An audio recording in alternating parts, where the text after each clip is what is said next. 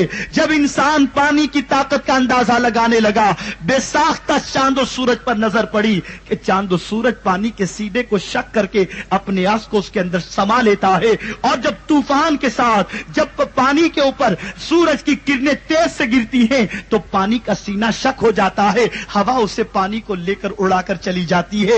انسان جب طاقت کا اندازہ لگاتا ہے، سورج طاقتور نظر آتا ہے، چاند طاقتور نظر آتا ہے، اس کے بعد انسان کی عقل خاموش ہو جاتی ہے۔ اسی انسان کے دل کے دریچے کو میں کھولنا چاہتا ہوں۔ تم طاقتور پتھر کو سمجھتے تھے، تم طاقتور آگ کو سمجھتے تھے، تم طاقتور پانی کو سمجھتے تھے، تم طاقتور لوہے کو سمجھتے تھے۔ تم نے اپنا ہتھیار جو ہے چاند و سورج کے سامنے ڈال دیا کہ چاند و سورج سے زیادہ کوئی طاقتور نہیں۔ لیکن آؤ میں تمہیں بتاتا ہوں، اے چاند و سورج کو طاقتور سمجھنے والوں، رسول گرامی وقار نے اس چاند کو ایک اشارہ کر کے اس کے دو ٹکڑے کر دیے، ڈوبے ہوئے سورج کو رسول نے پلٹا دیا۔ پتا چلا روئے زمین پر خدا کے بعد اگر کوئی سب سے زیادہ طاقتور ہے تو وہ میرے آقا کی ذات ہے، مصطفیٰ جان رحمت کی ذات ہے، رسول گرامی وقار صلی اللہ تعالی علیہ وسلم سے۔ اسی لیے ہم الفت و محبت کرتے ہیں۔ کسی تبلیغی کو آپ نے اس طریقے سے رسول کی طاقت بیان کرتے نہ سنا ہوگا، اس لیے کہ ان کا مقصد یہی ہے کہ رسول سے دور کر دیا جائے، اور ہمارا مقصد یہ ہے کہ رسول کے فضائل بیان کر کے رسول کی محبت کو دل کے اندر اتار دیا جائے، تاکہ جسم کے 360 اگر ٹکڑے بھی کر دیے جائیں تو ایک ہی صدا نکلے، ہم نبی کے دیوانے ہیں، ہم مصطفیٰ کے دیوانے ہیں۔ وَاشْكُرُوا لِي وَلَا تَكْفُرُونَ۔ خدا کی کن کن نعمتوں کا تم شکر ادا کرو گے؟ ایک نعمت ہو تو شکر ادا کرو، اس کی تو کروڑوں نعمتیں ہیں، اور کروڑوں نعمتوں کا شکر تم کس طریقے سے بجا لاؤ گے؟ آپ اندازہ لگائیں، اس نے مسلمان پیدا کیا، حضرت ابراہیم علیہ السلام، حضرت آدم علیہ الصلوۃ والسلام، حضرت نوح علیہ الصلوۃ والسلام، یہ سارے انبیاء کرام افضل و اعلیٰ ہیں، لیکن سب سے افضل کون ہیں؟ جواب دیں بھائی آپ لوگ۔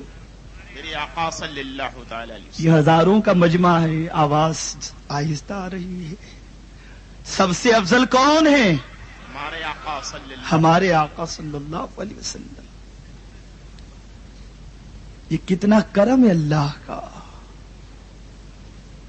ایک تو اس نے مسلمان بنایا، بے شک، دوسرا اس نے مومن بھی بنایا، بے شک، اور سب سے عظیم بات یہ کہ سب سے افضل رسول کا امتی بھی بنایا۔ واہ سبحان اللہ، کتنے بڑے سبحان کرم اللہ، کی بات ہے۔ بے شک، سارے انبیاء پہلے آئے، رسول اعظم صلی اللہ علیہ وسلم بعد میں آئے۔ قرآن مقدس پڑھو، پہلے کے انبیاء کرام کے امتیوں کے گناہوں کے تذکرے آپ کو قرآن میں ملیں گے۔ بے شک، حضرت نوح علیہ الصلوۃ والسلام کی قوم نے یہ خدا کی نافرمانی کی، اس کو یہ عذاب اس پر مسلط کیا گیا۔ حضرت لوط علیہ الصلوۃ والسلام کی قوم نے خدا کی یہ نافرمانی کی، اس پر یہ عذاب مسلط کیا گیا۔ حضرت موسیٰ علیہ الصلوۃ والسلام کی قوم نے خدا کی یہ نافرمانی کی، اس پر یہ عذاب مسلط کیا گیا۔ حضرت عیسیٰ علیہ الصلوۃ والسلام کی قوم نے اس طریقے سے نافرمانی کی، اس پر یہ عذاب مسلط کیا گیا۔ بے شک، لیکن بتاؤ، امت مصطفیٰ کے گناہوں کا تذکرہ بھی کہیں ملتا ہے؟ کہیں امت مصطفیٰ کے گناہوں کا تذکرہ بھی ملا؟ اگر جائزہ لیا جائے اس امت مسلمہ کا تو یہ حضرت عیسیٰ علیہ الصلوۃ والسلام کی قوم نے اس طریقے سے نافرمانی کی، اس پر یہ عذاب مسلط کیا گیا۔ بے شک لیکن بتاؤ، امت مصطفیٰ کے گناہوں کا تذکرہ بھی کہیں ملتا ہے؟ کہیں امت مصطفیٰ کے گناہوں کا تذکرہ بھی ملا؟ اگر جائزہ لیا جائے اس امت مسلمہ کا تو یقین جانو حضرت لوط علیہ الصلوۃ والسلام کی قوم میں جو گناہ تھا آج اس امت میں بھی پایا جا رہا ہے۔ بے شک حضرت موسیٰ علیہ الصلوۃ والسلام کی قوم میں تذکرہ بھی کہیں ملتا ہے؟ کہیں امت مصطفیٰ کے گناہوں کا تذکرہ بھی ملا؟ اگر جائزہ لیا جائے اس امت مسلمہ کا تو یقین جانو حضرت لوط علیہ الصلوۃ والسلام کی قوم میں جو گناہ تھا آج اس امت میں بھی پایا جا رہا ہے۔ بے شک حضرت موسیٰ علیہ الصلوۃ والسلام کی قوم میں جو گناہ تھا وہ گناہ آج اس قوم کے اندر بھی پایا جا رہا ہے۔ حضرت عیسیٰ علیہ الصلوۃ والسلام کی قوم کے اندر جو گناہ تھا وہ گناہ آج اس امت کے اندر بھی پایا جا رہا ہے۔ اس دور کے اندر ایک قوم کے اندر ایک گناہ تھا، لیکن آج کی قوم کے اندر ایک دنیا کا انسان کسی کو کوئی تحفہ دیتا ہے، اس کی ناقدری برداشت نہیں کر سکتا، بے شک اس کا غلط استعمال برداشت نہیں کر سکتا، اس کا دل ٹوٹ جاتا ہے۔ میں پوچھنا چاہتا ہوں، قدرت نے تمہیں آنکھ کی دولت سے نوازا، تمہیں زندگی کی نعمت عطا فرمائی، تمہیں جسم عطا فرمایا، رہنے کو تمہیں مکان عطا فرمایا، کھانے کے لیے غذائیں تمہیں عطا فرمائی، تمہاری پیدائش سے پہلے تمہاری ماں کے پستان میں پروردگار نے تمہاری غذا کا اہتمام کر دیا، زمین پر پہنچنے سے پہلے، قدم رکھنے سے پہلے زمین تمہارے لیے بچھا دی گئی، پانی کی ضرورت تھی، آسمان پہلے سے بنا دیا گیا، زمین کے اندر پانی تمہارے لیے رکھ دیا گیا، اناج کی ضرورت تھی، زمین کا سینہ شک ہو جاتا ہے، تمہارے لیے اناج کا انتظام کر دیا جاتا ہے، تمہاری ضروریات کی ساری چیزوں کو دنیا میں آنے سے پہلے رب نے تمہارے لیے انتظام کر دیا، تمہارے لیے انتظام کر دیا، بے شمار خدا نے تمہیں نعمتیں عطا فرمائی، آنکھ، کان، ناک، زندگی، جسم، جان، مکان، ساری نعمتیں تمہیں عطا فرمائی۔ میں پوچھنا چاہتا ہوں کس لیے اس نے عطا فرمائی؟ اس لیے ایک دنیا کا انسان جب تمہیں کوئی تحفہ دیتا ہے، ایک معمولی تحفہ جو فنا ہو جانے والا ہے، اس کی ناقدری وہ برداشت نہیں کر سکتا۔ قدرت نے تمہیں ایسی نعمتیں عطا فرمائی جو دنیا کا انسان تمہیں نہیں دے سکتا ہے، دنیا کا آدمی تمہیں نہیں دے سکتا۔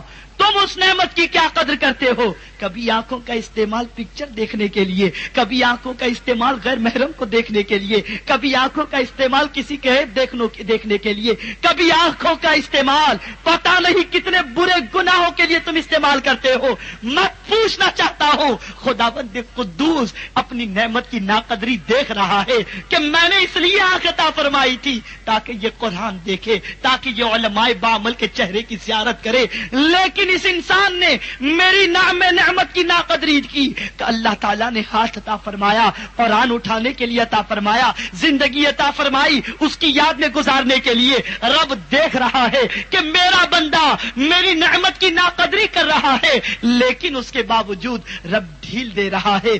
آج میرا بندہ سنبھل جائے گا، آج میرا بندہ توبہ کر لے گا، آج میرا بندہ میری طرف آ جائے گا۔ اور جب یہ بندہ خدا کی نعمت کی ناقدری کرنے کا سلسلہ جاری رکھتا ہے تو رب قدیر جل شانہ پھر اسے تکلیف میں مبتلا کر دیتا ہے تاکہ خدا سے دور ہو جانے والا بندہ پھر خدا سے قریب ہو جائے۔ یہ رمضان کا مہینہ کیوں آیا تھا؟ 11 مہینے تک جو انسان آوارگی کی زندگی گزارتے تھے انہیں رب قدیر جنت کے دروازے کی لالچ دے کر کہ جاؤ میں نے جہنم کا دروازہ بند کر دیا، شیطان کو میں نے قید کر دیا، جنت کے دروازے میں نے کھول دیے، تم اگر سو گے تو تمہارے منہ کی بو مجھے مشک سے زیادہ پسند ہوگی، لالچ دے رہا ہے۔ رب قدیر تمہیں فضائل عطا فرما رہا ہے۔ کیا سبب ہے کہ 11 مہینے تک تم دور رہے، آؤ 1 مہینے کے اندر تم قریب آ جاؤ، میں تمہیں یہ عطا کروں گا۔ ایک بچے کو بھی انسان جب بھٹکتا ہے، دور ہوتا ہے، لالچ دے کر بلاتا ہے، آجا بچے میرے پاس۔ لیکن سنو، دنیا کا انسان بلانے کے بعد ممکن ہے کہ نہ بھی دے، لیکن میرا معبود اگر کسی کو اپنی بارگاہ میں بلا لیتا ہے تو بغیر مانگے بھی عطا کر دیتا ہے، بغیر مانگے بھی عطا کرتا ہے۔ لیکن یہ مسلمان کتنا عیار ہے، یہ مسلمان کتنا بے وفا ہے کہ 1 مہینے تک خدا کی بارگاہ میں سر جھکایا، 1 مہینے تک خدا کی بارگاہ میں جبین نیاز جھکایا، 1 مہینے تک قرآن کی تلاوت کیا۔ شیطان بڑا رنج و ملال میں تھا، شیطان کو بڑی تکلیفیں ہو رہی تھی۔ کیا عید کا چاند نظر آیا کہ شیطان بھی قید ہوا، انسان بھی قید ہوا، انسان آزاد ہو گیا۔ میں پوچھنا چاہتا ہوں، رب قدیر نے رمضان کی آخری 10 راتوں کے اندر تمہیں جہنم سے چھٹکارے کا مژدہ سنا دیا، لیکن نادان انسان رمضان کی چاند رات جہنم سے نجات پانے کے بعد عید کے دن ہی سے جہنم میں جانے کا سامان تیار کر رہا ہے۔ عید کے دن ہی سے پکچروں کے اڈے کھل گئے، ٹی وی پر لگے ہوئے تالے کھل گئے، انسان گناہ کرنے کا سلسلہ شروع کر دیتا ہے۔ وہی مسجدیں جو مسلمانوں کے صدوں سے آباد تھی آج شکوہ کرتی نظر آ رہی ہیں، شکایت کرتی نظر آ رہی ہیں۔ دنیا کا انسان یہ کہہ رہا ہے میں مصروف ہوں، کیسے نماز کے لیے جاؤں؟ لعنت ہے ایسی تمہاری مصروفیت پر جو تمہیں خدا کی بارگاہ میں جانے سے روک دے۔ میں پوچھنا چاہتا ہوں، انسان کبھی مصروفیت کا بہانہ بناتا ہے، کبھی کام کا بہانہ بناتا ہے، کبھی مصروفیت کا بہانہ بناتا ہے، کبھی کاروبار کا بہانہ بناتا ہے، کبھی احباب کا بہانہ بناتا ہے، کبھی دوست کا بہانہ بناتا ہے۔ میں پوچھنا چاہتا ہوں، اے انسانوں بتاؤ تم مصروف کس چیز کے لیے ہو؟ جواب دیتا ہے انسان کاروبار کے لیے مصروف ہوں۔ اچھا پیسے کما کر تم کیا کرو گے؟ ہم رزق کھائیں گے، خدا کی نعمت کھائیں گے۔ اچھا نعمت کھا کر تمہارا فائدہ کیا ہوگا؟ ہمیں آرام ملے گا، پیٹ بھرے گا، جسم میں طاقت پیدا ہوگی۔ لیکن میں پوچھنا چاہتا ہوں کہ تم شکم سیر ہو کر کے کھانا تو کھا رہے ہو، لیکن دیکھو تو صحیح زندگی تمہیں کس نے عطا فرمائی ہے؟ تم دیکھو تو صحیح کہ رزق جو تمہارے دسترخوان پر نظر آ رہا ہے، اگر رب قدیر زمین کو حکم دے دے اے زمین تو دانا نہ اگانا، تم کہاں سے رزق کھاؤ گے؟ اگر رب قدیر آسمان سے پانی نہ برسائے، بتاؤ تم پیاس کیسے بجھاؤ گے؟ تم پانی کے لیے خدا کی بارگاہ میں نہیں جاتے، تم رزق کے لیے خدا کی بارگاہ میں نہیں جاتے۔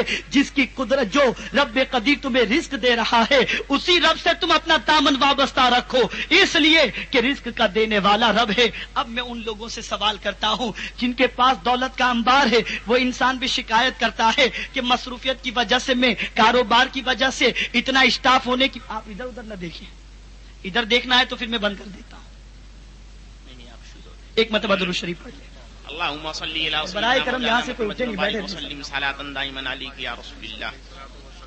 اللهم صل على سيدنا ومولانا محمد وعلى آله وصحبه وبارك وسلم صلاة وسلاما عليك يا رسول الله صلی اللہ تعالی علیہ وسلم۔ بھائی دل آزاری ہوئی تو معاف کرنا، اصل کیا ہے کہ گفتگو کے اندر پھر وہ معاملہ ٹوٹ جاتا ہے، اس لیے اگر دل آزاری ہوئی تو آپ لوگ معاف کر دیجیے، آپ لوگ بھی معاف کریں۔ ایک مرتبہ درود شریف پڑھ لیں۔ اللہم صلی علی سیدنا مولانا محمد اللهم صل على سيدنا ومولانا محمد وعلى آله وصحبه وبارك وسلم صلاة وسلاما عليك يا رسول اللہ صلی اللہ تعالی علیہ وسلم۔ انسان مصروفیت کا بہانہ بنا رہا ہے، کبھی کہتا ہے بچے کی وجہ سے میں نہیں آ سکا، کبھی انسان کہتا ہے کہ بیوی نے روک لیا، کبھی کوئی بیماری کا بہانہ، پتہ نہیں کتنے بہانے انسان نے بنا لیے۔ اور بہانہ کیا بنا رہا ہے کہ بہانہ یہ ہے اس وجہ سے میں مسجد میں نہیں جا سکا، اس وجہ سے میں مصروف رہا نہیں آ سکا۔ ارے نادان، تو اپنے رب کی بارگاہ میں جانے سے تو مصروف ہے، اب بتائیے نا، یعنی رب کی بارگاہ میں اپنی شخصیت بنوا رہا ہے۔ اس کو میں اس طریقے سے آپ کو سمجھاؤں، ایک دوست نے آپ سے کہا یار آپ ہمارے یہاں، نہیں بھائی میں تو نہیں آ سکتا، بڑا مصروف ہوں، بڑا مصروف ہوں۔ پتا چلا اس کے بلانے سے زیادہ آپ اپنی اہمیت جتا رہے ہیں، ہے نا؟ یعنی بلانے والا فالتو ہے، آپ بہت مصروف ہیں۔ اللہ اکبر۔ میں پوچھنا چاہتا ہوں، رب تمہیں نماز کے لیے بلا رہا ہے، تم مصروفیت کا بہانہ بتا رہے ہو. پتا چلا رب تمہیں کیا فالتو کام کے لیے بلا رہا ہے. نہیں, نماز کا وقت ہو, ساری مصروفیت کو چھوڑ دو. اس لیے کہ انسان مصروف ہے تو اپنے رب کے کام میں مصروف رہے, وہ مصروفیت اس کی افضل ہے. اگر کوئی انسان یہ کہے کہ مولانا آپ کی بات تو سمجھ میں آ گئی, لیکن اگر اس طریقے سے بھی نہیں سمجھ میں آتی تو میں آپ کو بتاؤں, آپ کو مصروفیت اس لیے نہیں جا رہے ہو, آپ کاروبار کی وجہ سے نہیں جا رہے ہو, آپ ملازمت کی وجہ سے نہیں جا رہے ہو, آپ رشتہ داری کی وجہ سے نہیں جا رہے ہو, آپ احباب کی وجہ سے نہیں جا رہے ہو, لیکن خدا نہ کرے آپ پر کوئی جرم عائد کر دیا گیا, آپ کے متعلق حکومت نے ایک قانون بنا دیا کہ آپ مجرم ہو, آپ کے سلسلے میں فلاں تاریخ کو آپ کو کورٹ میں حاضر ہونا ہے, ورنہ آپ کا مال سیز کر لیا جائے گا, آپ کی عمارت کو چھین لیا جائے گا, آپ کو حکومت اٹھا کر کے لے جائے گی. بتاؤ اس وقت انسان کی مصروفیت جواب دے دیتی ہے, کاروبار چھوڑ دیتا ہے, بیوی بچوں کو چھوڑ دیتا ہے, نیند ترک کر دیتا ہے, وقت سے پہلے جج کے سامنے پہنچ جاتا ہے. ارے نادان انسان, جب دنیا کا جج تجھے بلائے تو تیری ساری مصروفیتیں ختم ہو جائے, اور جب خالق کائنات تجھے بلائے تو تم مصروفیت کا بہانہ بتا رہا ہے, تم مصروفیت کا بہانہ بتا رہا ہے. کیا جواب دے گا کل بروز قیامت اس رب قدیر کو جب رب نے تجھ سے پوچھ لیا کہ بتا میں نے تو ساری چیزیں تیرے لیے پیدا کی تھی, تو نے میرے لیے کیا کام کیا ہے, کون سی چیز تو میری بارگاہ میں لے کر آیا؟ انسان جواب نہیں دے سکے گا. اس وقت تمہاری نمازیں نہ ہوں گی, خدا کی بارگاہ میں کیا منہ دکھاؤ گے, کیا لے کر کے جاؤ گے؟ ساری مصروفیتوں کو اٹھا کر بالائے طاق رکھ دو, بس اپنی مصروفیت کو عشق رسول کی آگ میں جلتے ہوئے سجدے تڑپتے ہوئے کرو, تاکہ تمہارا ایک سجدہ تمہاری نجات کا ذریعہ بن جائے. محبت رسول میں ڈوب کر اگر کوئی سجدہ کرتا ہے تو وہ سجدہ بھی قبول ہوتا ہے. حبیب کی ادا سمجھ کر اگر کوئی سجدہ کرتا ہے تو وہ سجدہ قبول ہوتا ہے, اور اگر حبیب کی محبت کو چھوڑ کر زندگی بھر سجدے کرتا رہے اس کا کوئی سجدہ بھی قبول نہیں. بے شک, بے شک.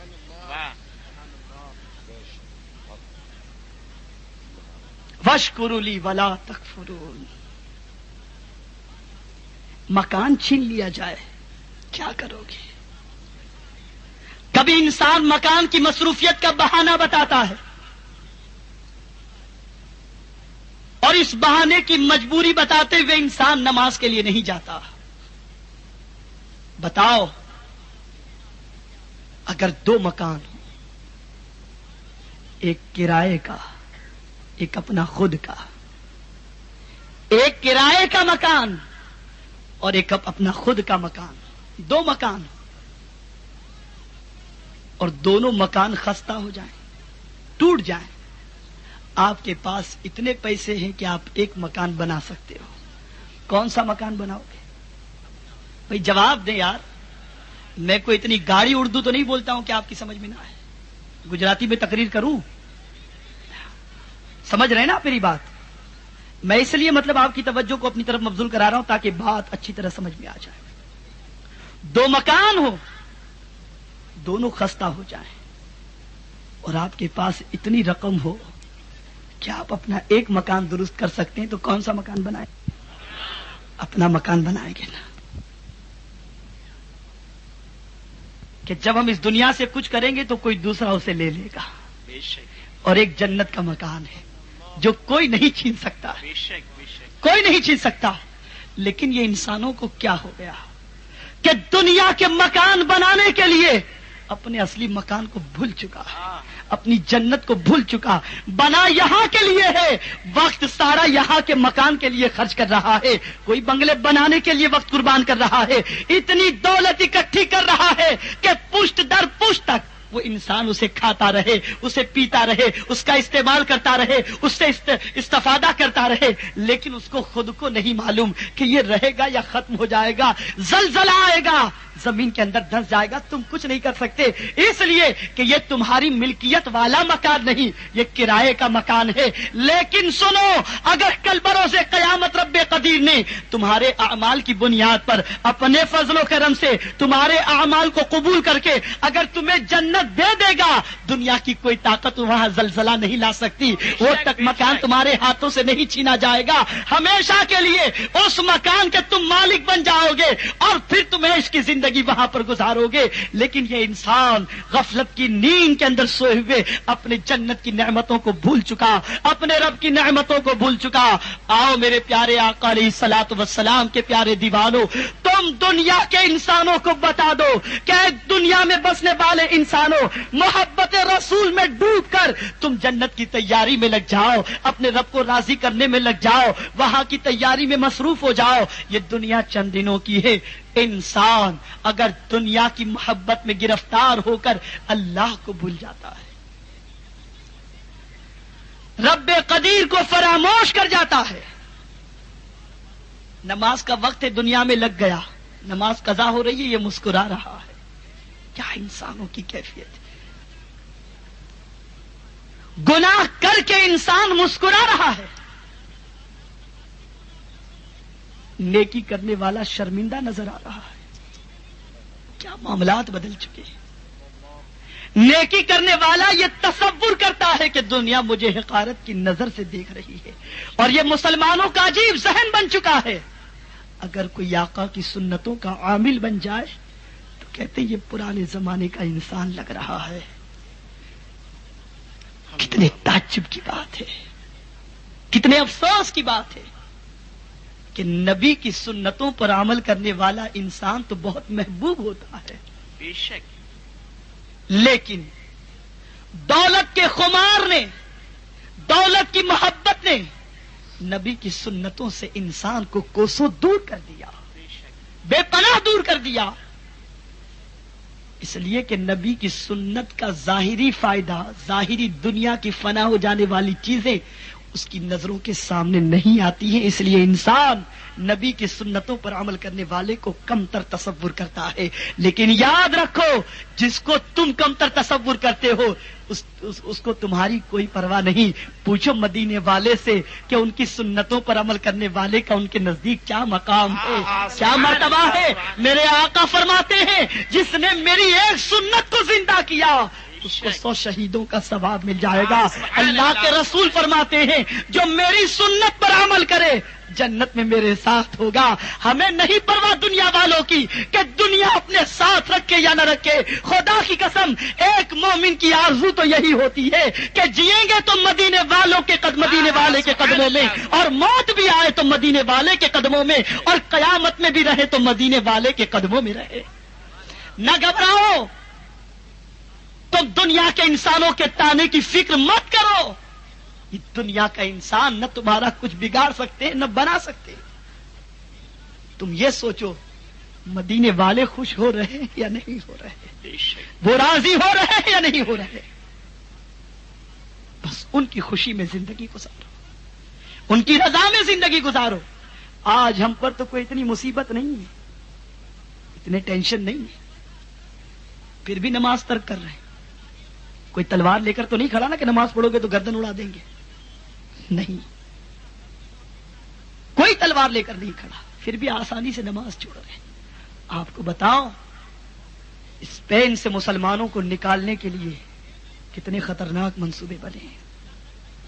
سب سے پہلے تو محبت رسول صلی اللہ علیہ وسلم کی گراں قدر دولت مسلمانوں کے سینے سے نکالی گئی،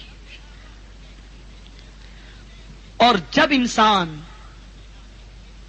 خدا کی نعمت کی ناقدری کرتا ہے اور ایمان کی دولت جب اس کے سینے سے نکل جاتی ہے تو وہ انسان، وہ مرد نہیں رہتا ہے۔ یاد رکھیں صحابہ کرام کی زندگی پاک اگر آپ جائزہ لیں گے تو آپ کو یہ بات روز روشن کی طرح عیاں ملے گی کہ صحابہ کرام رضوان اللہ تعالی علیہ مجمعین سرکار مدینہ علیہ الصلوۃ والتسلیم کے نام پر جان قربان کرتے تھے۔ اسی لیے تو اعلی حضرت رضی اللہ تعالی عنہ نے فرمایا حسن یوسف پہ کٹی مصر میں انگشت زنا، سر کٹاتے ہیں تیرے نام پر مردان عرب۔ میرے آقا آپ کی شان تو یہ ہے کہ آپ کے نام پر عرب کے طاقت پر مرد اپنی جان قربان کر دیتے ہیں، جان قربان کرتے ہیں۔ اب یہ مسلمان کتنا ناکارہ بنتا جا رہا ہے، فساد مسلمانوں کو نہ بدل سکا۔